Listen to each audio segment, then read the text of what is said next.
a testament to the work. It won't work if you don't do it. It won't work if you don't do it. It won't work if you don't do it, but you don't do it for that.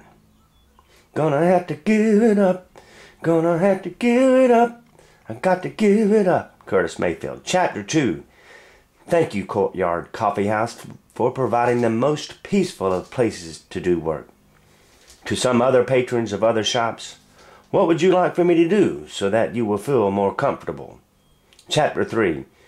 Work is kind of like crossing your legs under a table outside of Cafe Strudel and meeting some resistance with the table leg under the table, but dealing with it gladly and crossing your legs just so, only to find out it wasn't a table leg at all, but merely the leg of this cute little school chair in front of you and easily, lightly pushed aside.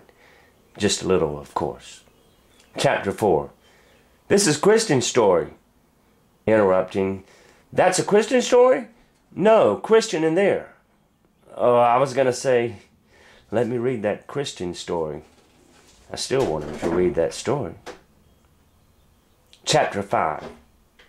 On the way to, you ain't having fun, you just drinking them beers. You ain't having fun, you just drinking that coffee. I'm having fun. Chapter 6. Coffee roasters or roosters? A serious get your work done place. Don't look up, don't stare, they just might leave. Still a very nice place. Close to the State House, you know. I'll be back if they let me. Watch that smile, really, I mean it. Still so quiet. Only coffee shop that I know that is this quiet. You can hear the heater, air conditioner, generator, refrigerator rumbling. Very, very soothing. Oh my God, I know why I used to like this place. Why?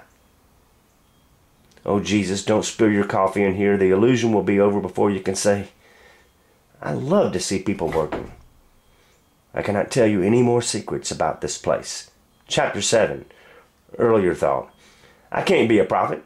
Why? It would have stopped raining when I said stop. Omnifetalis envelopix. This is the most fun I've had in some time.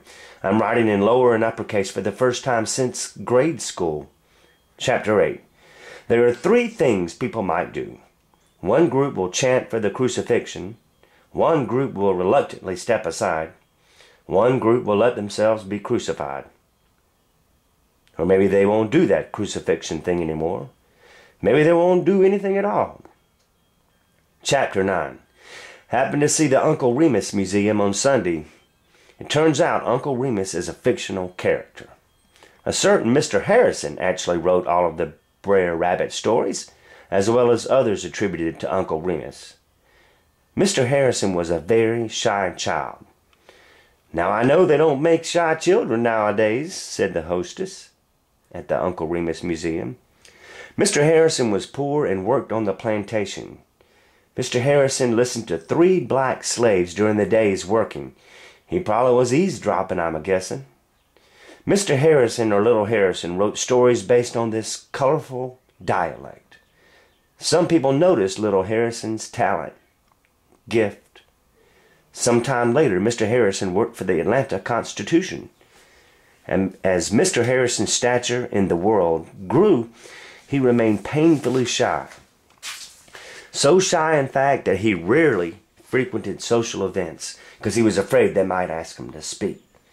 At the Uncle Remus Museum in Eatonton, Georgia, where Mr. Harrison lived till he was 8, they sell just a few things on the gift shelf.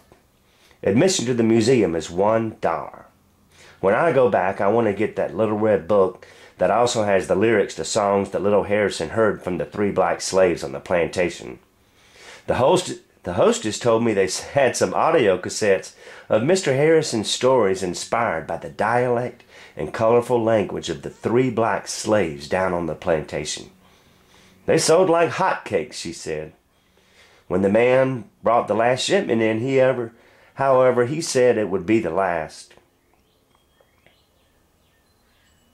They had become politically incorrect. Thanks for the protection, guys and dolls. Maybe some things shouldn't be recorded. Chapter 10. Can I tell you about Sally? Silas Jennings, that is. Sally is not the most technical bass player. In fact, he's not really a bass player at all. He really plays guitar and writes songs. My band, the Mighty Kicks, recorded one of his songs called Strangetown, which is about Pontiac, South Carolina.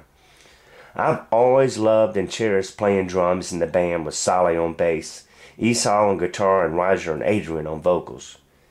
On these occasions, Solly is usually filling in for our regular bass player Jeff, who is amazing as well. Playing R&B with Solly is really playing R&B. Solly and I love to talk in the van while on the way to and from these occasions. Solly and I, dissenters by nature, are close.